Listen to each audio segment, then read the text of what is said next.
Hello दोस्तों, नमस्कार। मैं ब्रजेश कुमार, जीएस ट्यूटोरियल में आपका स्वागत है। तो आज हम लोग एक बहुत ही खास शख्स ज्योति सर से मिलने वाले हैं। तो इन्होंने अभी UPSC IES Indian economic service की परीक्षा फाइनली रूप से उत्तीर्ण की है और इन्होंने एक टॉप रैंक हासिल किया है। ये अभी जवाहरलाल नेहरू विश्वविद्यालय से अपना रिसर्च भी कर रहे थे इकोनॉमिक्स में ही।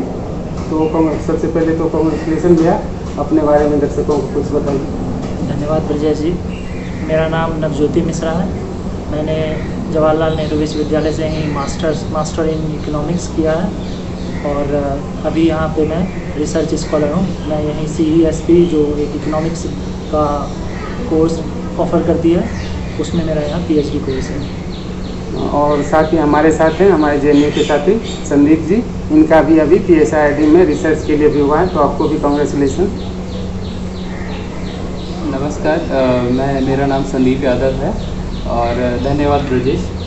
तो ठीक है दोस्तों, तो आज हम लोग बेसिकली भैया ने अभी UPSC सिविल सर्विसेज का भी इंटरव्यू दिया है। तो जैसा कि सिविल सर्विसेज का अभी प्रीलिम्स 10 अक्टूबर को होना है, तो सबसे पहले UPSC प्रीलिम्स से रिलेटेड अभी लास्ट 50 डेज में क्या स्ट्रेटजी होना चाहिए एस्पायरेंट्स का, तो उसके बारे में डिस्कस करते हैं। तो भैया, जैसा कि आपने प्रीलिम्स में सब पास कर चुके हैं, तो अभी अक्टूबर में जैसा कि प्रीलिम्स है, तो अभी लास्ट 50 डेज में इस बार जिन भी एस्पायरेंट्स को देना है, तो उन्हें किस तरह की स्ट्रेटजी अपनानी चाहिए और क्या करना चाहिए जिससे कि उन्हें सफलता सुनिश्चित हो सके।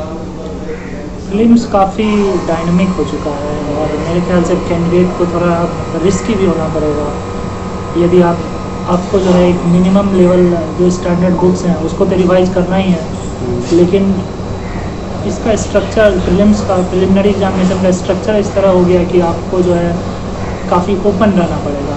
एग्जामिनेशन में आपको सेल्फ कंट्रोल रखना पड़ेगा अपने माइंड को। वो जो 2 घंटे की एग्ज़ाम है वो काफ़ी इम्पोर्टेंट है। 2 घंटे में आपको अपने आप में आपने जो पढ़ा है उसको ही अप्लाई करना है। कुछ भी ज़्यादा इतना नहीं है कि काफ़ी डिफ़िकल्ट क्वेश्चंस आते हैं। इतने क्वेश्चंस आते हैं कि आप कट ऑफ आराम से क्लियर कर पाएँ, लेकिन पैनिक नहीं होना है प्रिलिमिनरी एग्जामिनेशन के उस 2 घंटे में। और जो स्टैंडर्ड बुक्स हैं और जो करंट अफेयर्स चल रहे हैं, जैसे विजन IAS का लोग करंट अफेयर्स पढ़ रहे हैं, PT 365, उसको मल्टीपल टाइम्स रिवाइज करते चलें। और टेस्ट सीरीज अभी आपको लग रहा है कि अगर आप टेस्ट सीरीज से इम्प्रूव कर रहे हैं, रिवाइज करें टेस्ट सीरीज को, तो मेरे ख्याल से किया जा सकता है प्रिलिमिनरी एग्जाम।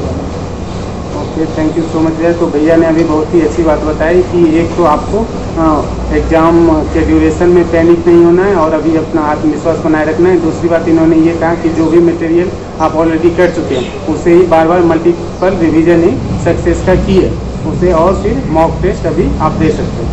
तो उसके बाद भैया अभी तो क्या फिर नेक्स्ट ईयर जो भी 2012 में 2022 में जो भी देने वाले हैं, तो उनके लिए आपको मतलब प्रीलिम्स में अभी मेंस पर्सपेक्टिव से ही उन्हें तैयार करना होगा। तो मेंस के लिए कुछ अगर आप इनपुट देना चाहें। मेंस के पर्सपेक्टिव से सबसे इम्पॉर्टेंट है ऑप्शनल सब्जेक्ट। ऑप्शनल का वेटेज काफ़ी ज़्यादा 500 मार्क्स का ऑप्शनल आ रहा है, तो मेरे ख्याल से वो गेम चेंजर है। अगर आप उसमें काफ़ी अच्छा रैंक आ सकता है उसमें, अगर आप परफॉर्म कर लें। सिलेक्शन काफ़ी ज़्यादा मेरे ख्याल से मेंस के परफॉर्मेंस में खासकर ऑप्शनल ही डिटरमाइन करता है। तो स्टार्टिंग में अभी तो 2022 के लिए टाइम है, वो जून 5 का शायद आया हुआ है मेरे ख्याल से प्रिलिमिनरी एग्जामिनेशन। तो उस समय अभी तक तो टाइम है मेरे ख्याल से दिसंबर तक एटलीस्ट कैंडिडेट को GS और मेंस खासकर ऑप्शनल में फोकस करना चाहिए, उसको पढ़ना चाहिए, सिलेबस कंप्लीट करना चाहिए, पास्ट ईयर पेपर्स से गाइड लेना चाहिए कि किस टाइप से किस टॉपिक में ज़्यादातर क्वेश्चन पूछे जा रहे हैं। 80-20 का रूल होता है कि 20% सिलेबस से 80% क्वेश्चन आते हैं।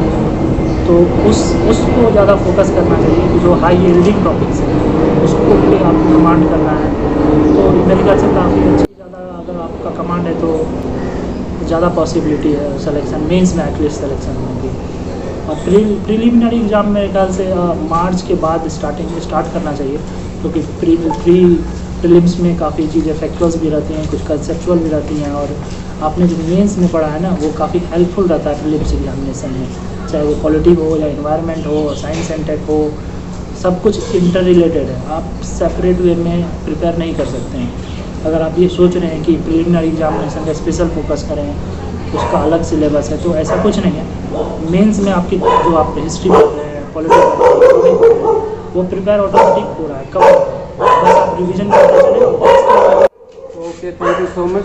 मैं तो अभी भैया ने बहुत ही अच्छा 2 फार्मूला बताए। एक तो आपको 20 और 80 फार्मूला, मतलब हाई यील्डिंग टॉपिक्स के बारे में भैया बता रहे थे कि किस तरह आपको हाई यील्डिंग टॉपिक्स पे ज़्यादा फोकस होके और उसे मल्टीपल टाइम्स रिवीजन करना है और क्वेश्चन आंसर की उससे प्रैक्टिस करना।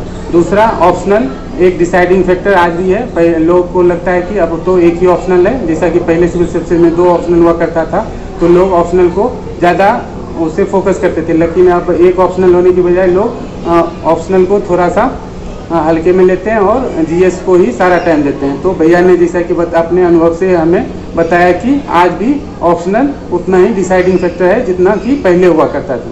तो जीएस और ऑप्शनल दोनों को वेट करें। तो अब फिर भैया के इंटरव्यू एक्सपीरियंस के बारे में हम लोग बाद में जानेंगे। तो भैया अभी आईएएस का एग्ज़ाम क्वालिफाई कर चुके हैं। तो संदीप जी इकोनॉमिक्स बैकग्राउंड के हैं, तो भैया से आईएएस से रिलेटेड कुछ सवाल करेंगे।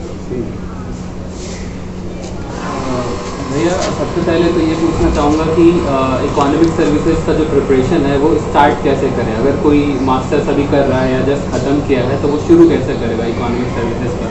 इस एग्ज़ाम के स्ट्रक्चर के बारे में हमें ज़रा अवगत कराइए। आप जब पास आउट होते हैं तभी आप एलिजिबल हैं कि वो इसका एग्ज़ाम दे सकें, अपीयर हो सकें। उसका स्ट्रक्चर है, उसमें डायरेक्ट मेंस एग्ज़ाम होता है, उसका प्रीलिमिनरी एग्जामिनेशन नहीं है, मेंस एंड देन इंटरव्यू। उसके बाद यही 2 स्टेज है। उसमें 4 जीएस, 4 इकोनॉमिक्स के पेपर्स हैं और एक इंग्लिश का पेपर है और एक जीएस का पेपर है। तो इकोनॉमिक्स का पेपर है मेरे ख्याल से अंडर ग्रेजुएशन से लगभग 60% क्वेश्चन जो है अंडर ग्रेजुएशन के सिलेबस से आते हैं और मास्टर्स में आने के बाद वो वैल्यू ऐड हो जाता है तो वो कवर कंप्लीट हो जाता है सिलेबस। उसमें 4 पेपर हैं। जनरल इकोनॉमिक्स 1 में माइक्रो इकोनॉमिक्स, मैक्रो इकोनॉमिक्स रहता है, इकोट्रिक्स, इकोनोमेट्रिक्स एक्सेस करते हैं। तो और जनरल इकोनॉमिक्स 2 में macro economics and growth aspects, growth के कुछ टॉपिक्स रहते हैं। जनरल इकोनॉमिक्स 3 में इंडस्ट्रियल इकोनॉमिक्स है, पब्लिक फाइनेंस के टॉपिक्स हैं, इन्वायरमेंटल इकोनॉमिक्स हैं। और जनरल इकोनॉमिक्स 4 में इंडियन इकोनॉमिक वाइडर कवरेज है, उसमें वो ब्रॉडर सिलेबस है। ये चारों पेपर अपने आप में एक वाइडर, उन्होंने टॉपिक ही इस तरीके से मेंशन कर रखा है। यूपीएससी का जब नोटिफिकेशन आता है इंडियन इकोनॉमिक सर्विस से रिलेटेड तो उसमें सिलेबस दिया हुआ होता है। आपको जो सिलेबस का टॉपिक दिया हुआ है हर एक कीवर्ड्स पे आपको प्रिपेयर करना है स्पेसिफिक, और आप अगर इस तरीके से करेंगे तो होलिस्टिक कवरेज हो जाता है। डेटा, करंट डेटा को आप सपोर्ट कर सकते हैं, इकोनॉमिक सर्वे है उसका यूज़ कर सकते हैं, बजट का आता है डेटा उससे यूज़ कर सकते हैं, काफ़ी सारी मैगजीन्स आती हैं, योजना मैगजीन्स है उससे आप कवर कर सकते हैं। तो मेरे ख्याल से ये इकोनॉमिक्स हो जाता है। और कुछ स्टैंडर्ड बुक्स हैं जैसे माइक्रो इकोनॉमिक्स के लिए हेल्वेरियन यूज करते हैं लोग, एच.एल. आहूजा यूज़ करते हैं, और मैक्रो इकोनॉमिक्स के लिए भी एच.एल. आहूजा यूज़ करते हैं, और डॉर्नबिश फिशर की एक बुक आती है उसको यूज़ करते हैं। मनी एंड बैंकिंग के लिए एस.पी. गुप्ता की एक बुक आती है, फ्रेडरिक मिस्किन की भी एक बुक है, उसको यूज करने से मेरे को काफ़ी कंसाइज वे में और कंसेप्चुअल क्लैरिटी आती है।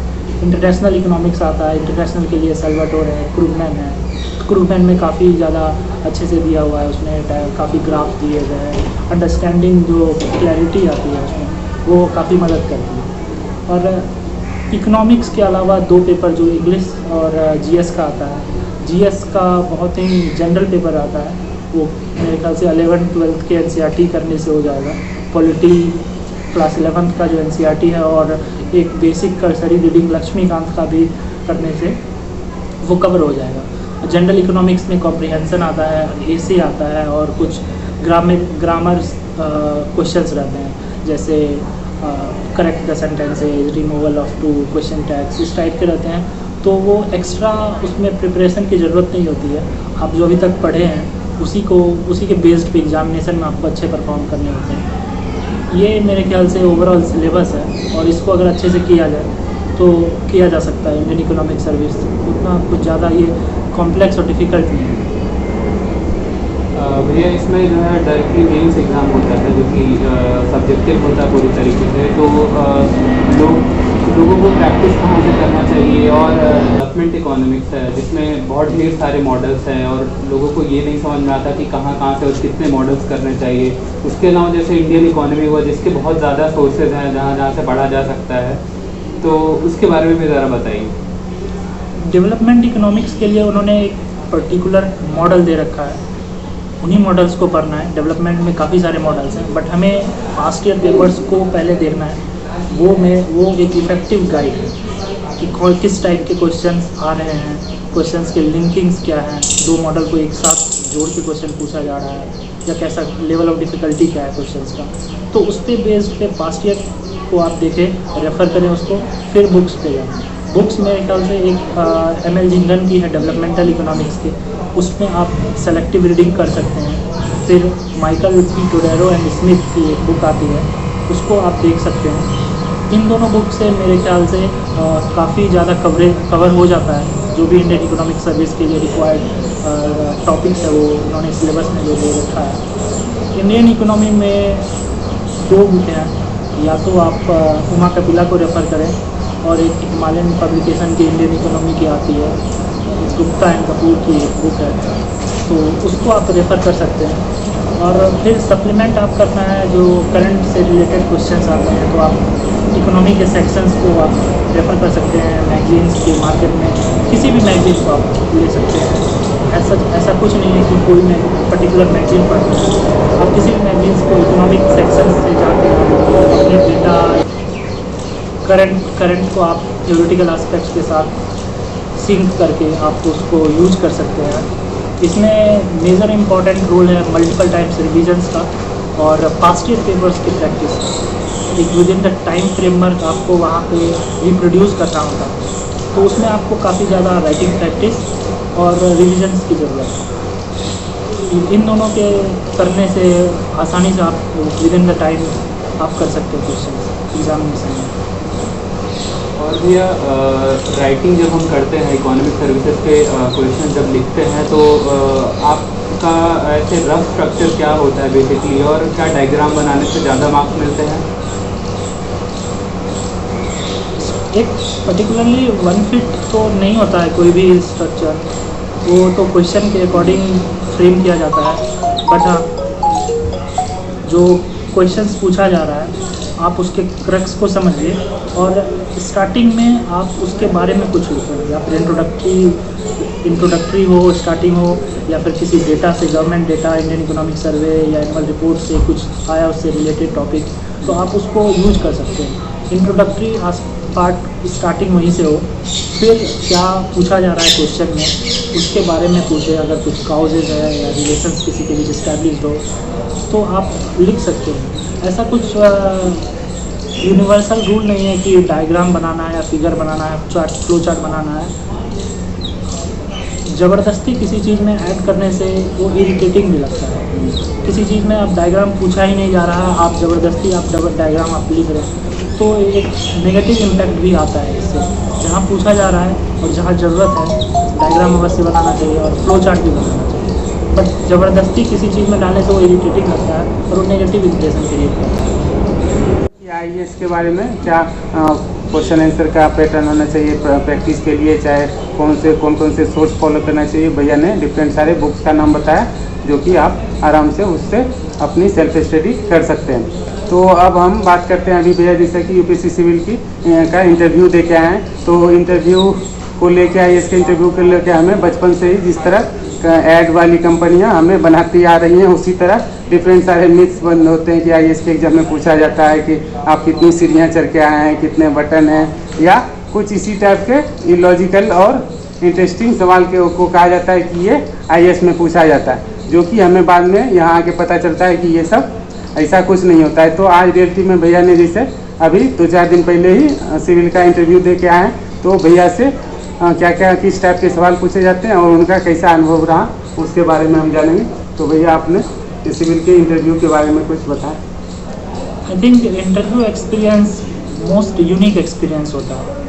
किसी भी कैंडिडेट से आप पूछ लें, बोर्ड मेंबर्स के बारे में जो बोला जा रहा है या फिर जितने भी मॉक्स हो रहे हैं, काफ़ी डिफरेंट होता है।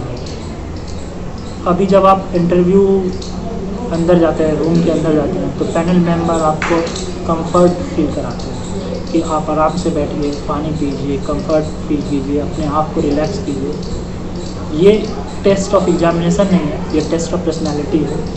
हम लोग कन्वर्सेशन करेंगे, उस दौरान हम लोग कुछ पैरामीटर्स आपको चेक करेंगे, फिर हम लोग उसके अकॉर्डिंग डिसाइड करेंगे कि आप वेदर यू आर एलिजिबल और फिट फॉर दिस पोस्ट और नॉट। ये जो मिथ फैला हुआ है मार्केट में, मेरे ख्याल से इससे कैंडिडेट को बचना भी चाहिए, क्योंकि एक साइकोलॉजिकल प्रेशर भी क्रिएट होता है इससे, जो कि हर्डल क्रिएट करता है आपके प्रिपरेशन में।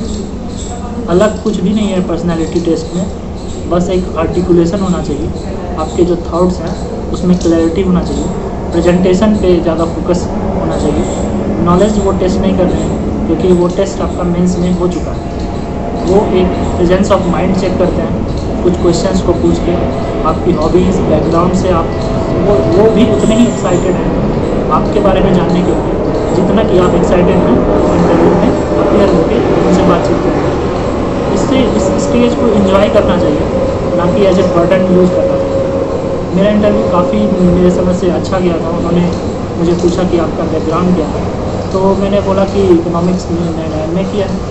तो 80% टाइम जो है इकोनॉमिक्स बेस्ड इंटरव्यू था, कुछ पर्सनल बेस्ड क्वेश्चन थे, स्पोर्ट्स मैंने मेंशन किया था गैप में, डिटेल एप्लीकेशन फॉर्म में, तो उस पर बेस्ड क्वेश्चन था, ओलंपिक से रिलेटेड क्वेश्चन था। ऐसा मुश्किल कुछ भी नहीं है, आप क्लियर हैं अपने आप गोल को लेके और फोकस्ड हैं, और नेगेटिव फैक्टर जो मार्केट में फैलाए जा रहे हैं उससे बचिए, तो कुछ भी पॉसिबल नहीं है। किसी भी स्टेज में आप आसानी से गुजर करिए।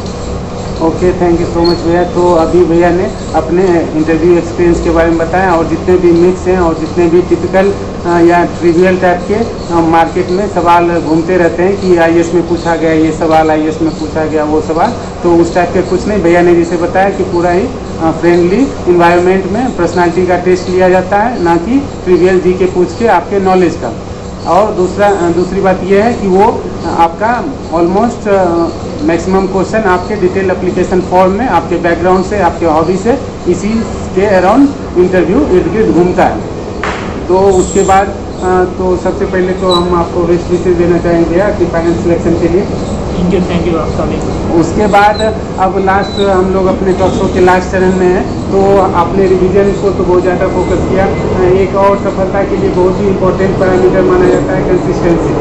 तो तैयारी के दौरान चूँकि ये मैराथन एग्ज़ाम है, मतलब पूरा होल ईयर इसमें लगा रहना पड़ता है, तो ह्यूमन बीइंग से मतलब ये नेचुरल एक्सपेक्टेड है कि वो मशीन की तरह हमेशा कंसिस्टेंट दिया 8 घंटे पर डे 365 दिन नहीं रहा जा सकता। तो आपने, लेकिन ये एग्जाम के लिए इम्पोर्टेंट भी है कंसिस्टेंसी मेंटेन करना, तो इस चीज़ को आपने किस तरह टेकल किया, प्लीज़ हमारे दर्शकों को कुछ बताएं। हाँ, कंसिस्टेंसी मेरे ख्याल से जो एक एग्जामिनेशन है, चाहे वो इंडियन इकोनॉमिक सर्विस हो या UPSC हो या किसी भी एग्जामिनेशन का, one of the pre condition है। कंसिस्टेंसी रहने से काफ़ी मदद भी मिलता है कैंडिडेट्स को, चाहे वो सिलेबस कवर करने में हो, रिवीजन करने में हो, टेस्ट लगा रहे हो आप। अब बात आती है कंसिस्टेंसी मेंटेन कैसे करें। तो मेरे ख्याल से कंसिस्टेंसी जो है इनहेरेंट है, वो इनर मोटिवेशन होना चाहिए। किसी भी एक्सटर्नल फोर्स से आप इन्फ्लुएंस होकर आप इतने समय तक कंटिन्यूसली पढ़ाई नहीं कर सकते हैं। आप 10 दिन पढ़ सकते हैं, 15 दिन पढ़ सकते हैं, लेकिन आप अपने माइंड में अगर आप क्लियर हैं कि मैं ये क्यों सर्विस ज्वाइन कर रहा हूँ, मैं क्यों रोज़ आना है, मुझे क्यों रोज़ आना है, डेली इतने घंटे पढ़ाई करना है, फिक्स नहीं है आप कितना पढ़ रहे हैं, लेकिन आपके एफर्ट में ऑनेस्टी होना चाहिए।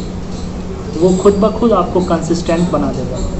अगर आप अपने माइंड में क्लियर हैं कि आपकी ऑब्जेक्टिव्स क्या हैं सर्विस ज्वाइन करने में, उससे इनर मोटिवेशन जो मिल रहा है आपको, वही आपको एक ड्राइविंग फोर्स है being consistent while studying or preparing your civil services or any kind of examination. Thank you. तो थैंक यू सो मच भैया। तो जैसा कि भैया ने ये टिपिकल जितने भी मोटिवेशनल सॉन्ग होते हैं, ठुकरा के मेरा प्यार, ये इस टाइप के सॉन्ग्स को भैया ने साफ इनका नकार दिया है कि इस टाइप के सॉन्ग सुन के आप 2 दिन 10 दिन 15 दिन तक पढ़ सकते हैं, लेकिन साल भर नहीं कर सकते। तो साल भर आपको पढ़ने के लिए आपका इनर मोटिवेशन ही सबसे मोटिवेटिंग फैक्टर होता है।